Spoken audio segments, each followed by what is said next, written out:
Hi all, welcome back to my channel. അപ്പോൾ നമ്മൾ കുറച്ച് ദിവസമായി വീഡിയോസൊക്കെ ഇട്ടിട്ട് എനിക്ക് വയ്യായിരുന്നു, ഹോസ്പിറ്റലൊക്കെ ആയിരുന്നു, സൗണ്ടൊന്നും ഉണ്ടായിരുന്നില്ല. അപ്പോൾ നമ്മളിത് ഇപ്പോൾ ഒന്ന് ജസ്റ്റ് സൗണ്ടൊക്കെ ഒന്ന് റെഡി ആയിട്ടുള്ളൂ. അപ്പോൾ നമ്മളൊരു പുതിയ റെസിപ്പി ചെയ്യാമെന്ന് വിചാരിച്ചു. അത് ഇപ്പോൾ നിങ്ങൾ വിചാരിക്കേണ്ടത് എന്താ, ഫിഷ് മാർക്കറ്റും അതുപോലെ നമ്മുടെ പൂപ്പിക്കൊട്ടിനെയൊക്കെ കാണിക്കണേന്ന്.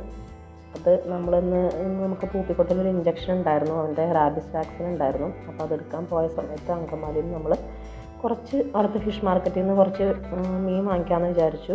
നമ്മളിവിടെ കുറേ മീനുകളുണ്ടായിരുന്നു. അപ്പോൾ നമ്മളിപ്പോൾ എടുത്തത് കുറച്ച് കൂന്തലും പിന്നെ കുറച്ച് കേരമീനും എടുത്തിട്ടുണ്ട്. മീൻ കണ്ടപ്പോൾ തന്നെ നമ്മുടെ പൂപ്പിക്കുട്ടൻ അതിൽ കാറിൽ ചാടി നോക്കി നിൽക്കാൻ കേട്ടോ. അപ്പോൾ നമ്മൾ കുറച്ച് കൂന്തൽ വാങ്ങിച്ചു.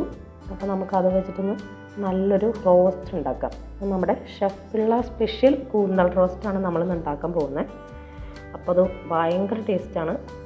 ഇതൊരു മസ്റ്റ് ട്രൈ ആയിട്ടാണ് കേട്ടോ. അപ്പോൾ ഞാൻ യൂട്യൂബിലൊക്കെ പലരും ഇത് ചെയ്ത് കണ്ടിട്ടുണ്ട്. അപ്പോൾ ഞാനതുപോലെ ഒന്ന് ചെയ്ത് നോക്കിയതാണ്. പക്ഷെ ഉണ്ടാക്കി നോക്കിയപ്പോൾ അടിപൊളി, നല്ല ടേസ്റ്റാണ്.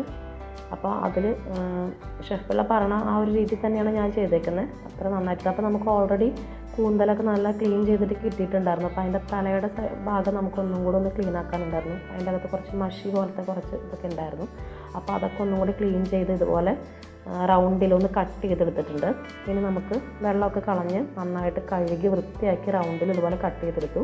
ഇനി അതിലേക്ക് ഞാൻ ചേർക്കുന്നത് ഒരു 1/2 സ്പൂൺ മഞ്ഞൾപ്പൊടിയും 1 സ്പൂൺ കുരുമുളക് പൊടിയും പിന്നെ ആവശ്യത്തിനുള്ള ഉപ്പും, പിന്നെ നമ്മൾ 2 സ്പൂൺ നമ്മുടെ വെളിച്ചെണ്ണ, കോക്കനട്ട് ഓയിൽ. അപ്പോൾ ആ 2 സ്പൂൺ വെളിച്ചെണ്ണയും കൂടെ ചേർത്തിട്ട് നല്ലപോലെ ഒന്ന് ഇത് മിക്സ് ചെയ്ത് നമ്മൾ കൈ വെച്ചിട്ട് തന്നെ നന്നായിട്ടൊന്ന് മിക്സ് ചെയ്ത് എല്ലായിടത്തും ആ മസാല ഒന്ന് പിടിക്കുന്ന രീതിയിൽ നന്നായിട്ടൊന്ന് മിക്സ് ചെയ്ത് നമ്മളൊരു അരമണിക്കൂർ ഒന്ന് മാരിനേറ്റ് ചെയ്ത് വെക്കണം. അപ്പോൾ ഞാനിതിവിടെ അതൊരു അരമണിക്കൂർ നേരത്തേക്കൊന്ന് മാറ്റി വെക്കുന്നുണ്ട്. അപ്പോൾ ഇനി നമുക്കിതിന് വേണ്ടിയിട്ടുള്ള ഇൻഗ്രീഡിയൻസ് ഒന്ന് നോക്കാം. അപ്പോൾ ഒരുപാട് ഇൻഗ്രീഡിയൻസ് ഒന്നും ഇതിന് വേണ്ട. അപ്പം ഞാനിവിടെ ഒരു 2 ചെറിയ തക്കാളി ഇതുപോലെ ചെറുതായിട്ട് അരിഞ്ഞതെടുത്തിട്ടുണ്ട്. അതുപോലെ നമുക്കൊരു 5 or 6 ചുള ഉള്ളി, നമ്മുടെ വെളുത്തുള്ളി, അതും ഇതുപോലെ ചെറുതായിട്ടൊന്ന് ചോപ്പ് ചെയ്തെടുത്തിട്ടുണ്ട്. പിന്നെ ഒരു 2-3 പച്ചമുളക് ഇതുപോലെ ചെറുതായിട്ട് കട്ട് ചെയ്ത് വെച്ചിട്ടുണ്ട്.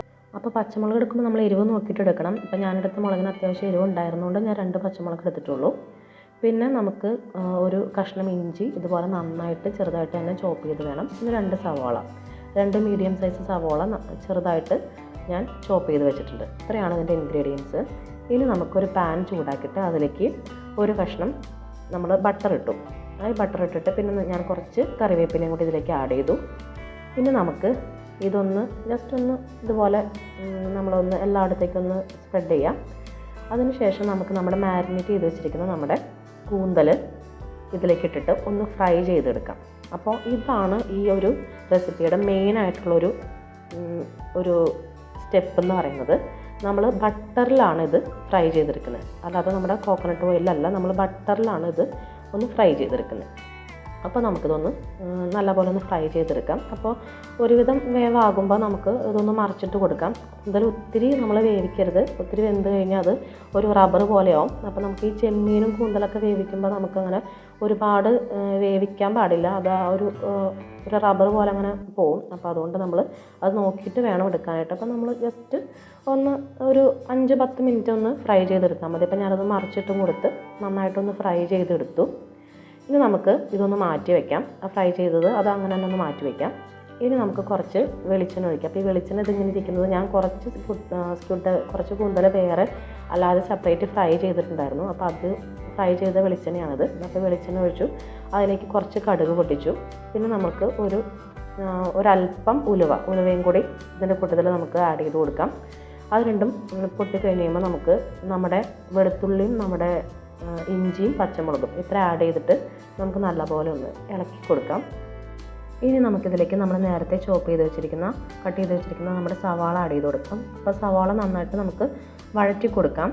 അപ്പോൾ സവാള നന്നായിട്ട് ഇപ്പോൾ ഇവിടെ വഴന്ന് കിട്ടിയിട്ടുണ്ട്. ആ ഒരു സമയത്ത് നമുക്ക് ഇതിലേക്ക് ആവശ്യമുള്ള പൊടികളൊക്കെ ചേർക്കാം. അപ്പോൾ നമ്മൾ 1/2 സ്പൂൺ മഞ്ഞൾപ്പൊടി ആഡ് ചെയ്ത് കൊടുത്തു.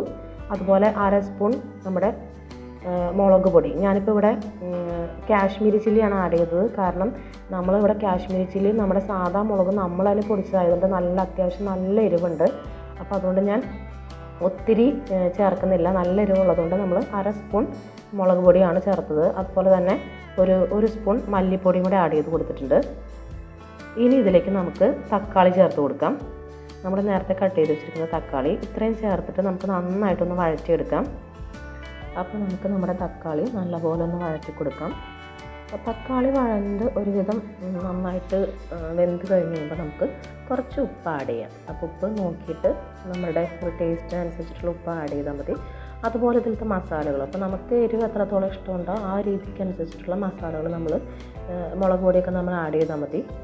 ഇനി നമുക്ക് നമ്മുടെ മെയിൻ ഇൻഗ്രീഡിയൻ്റ് ആയിട്ടുള്ള ഒരു നമ്മുടെ വാളംപുളി പിഴിഞ്ഞത്. അപ്പോൾ വാളംപുളി ഞാൻ നേരത്തെ ഒരു പീസ് എടുത്തിട്ട് ഇതുപോലെ ചെറിയ കുറച്ച് വെള്ളത്തിൽ നന്നായിട്ടൊന്ന് കട്ടിയായിട്ടൊന്ന് കലക്കിയെടുത്തിട്ടുണ്ടായിരുന്നു. അപ്പോൾ അത് നമ്മൾ ഒഴിച്ചു. അപ്പോൾ ഒരു പുളിയുടെ അത്യാവശ്യം പുളി നോക്കിയിട്ട്, അപ്പോൾ കുറച്ചും കൂടെ പുളി ഇഷ്ടമുള്ള ആൾക്കാരാണെങ്കിൽ കുറച്ചും കൂടെ വാളംപുളി ചേർക്കാം. അത് കഴിഞ്ഞിട്ട് നന്നായിട്ടൊന്ന് ഇളക്കി കൊടുത്തു. ഇനി നമ്മൾ നേരത്തെ നമ്മൾ ബട്ടറിൽ ഫ്രൈ ചെയ്ത് വെച്ചിരുന്ന നമ്മുടെ കൂന്തൽ ഇതിലേക്ക് ആഡ് ചെയ്ത് കൊടുത്തു. നമുക്ക് നല്ലപോലെ ഒന്ന് മിക്സ് ചെയ്ത് കൊടുക്കാം. അപ്പോൾ ആ മസാലയ്ക്ക് കൂന്തലിലേക്ക് നന്നായിട്ടൊന്ന് പിടിച്ച് കഴിഞ്ഞ് കഴിയുമ്പോൾ നമ്മുടെ മെയിൻ ഇൻഗ്രീഡിയൻ്റ് ആയിട്ടുള്ള നമ്മുടെ കട്ടിയുള്ള തേങ്ങാപ്പാൽ ഒരു ചെറിയൊരു ബൗളിൽ മതി. നല്ല കട്ടിയുള്ള തേങ്ങാപ്പാലാണ് നമ്മളിതിൽ വേണ്ടിയിട്ട് എടുക്കേണ്ടത്. നമ്മൾ 1-ാം പാൽ തന്നെ എടുക്കണം. അപ്പോൾ ഇതാണ് ഇതിൻ്റെ ഹൈലൈറ്റ് ആയിട്ടുള്ളൊരു ഇൻഗ്രീഡിയൻറ്റ്. ഈ തേങ്ങാപ്പാൽ ചേർത്ത് കഴിയുമ്പോഴാണ് നമ്മുടെ ഈ കൂന്തൽ റോസ്റ്റ് ഒരു നല്ലൊരു ടേസ്റ്റിൽ നല്ലൊരു ഫ്ലേവറിൽ നമുക്ക് കിട്ടുന്നത്. അപ്പോൾ തേങ്ങാപ്പാലും കൂടെ ആഡ് ചെയ്തിട്ട് നന്നായിട്ടൊന്ന് കുറച്ച് നേരം നമ്മൾ വഴറ്റി കൊടുത്തു.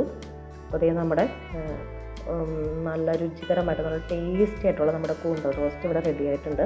അപ്പോൾ എല്ലാവരും ഇതുപോലെ ഒന്ന് ട്രൈ ചെയ്ത് നോക്കണം. ഇത് നമുക്ക് ചോറിൻ്റെ കൂടെയും നമ്മുടെ ചപ്പാത്തിയുടെയും പത്തിരിയുടെ ഒക്കെ കൂടെ നമുക്കിത് സൈഡ് ഡിഷായിട്ട് യൂസ് ചെയ്യാം. അപ്പോൾ എല്ലാവരും നമ്മുടെ വീഡിയോ ഇഷ്ടപ്പെട്ടെങ്കിൽ ലൈക്ക് ചെയ്യണം, ഷെയർ ചെയ്യണം, സബ്സ്ക്രൈബ് ചെയ്യണം. പുതിയ റെസിപ്പീസുമായിട്ട് നമുക്ക് വീണ്ടും കാണാം. താങ്ക്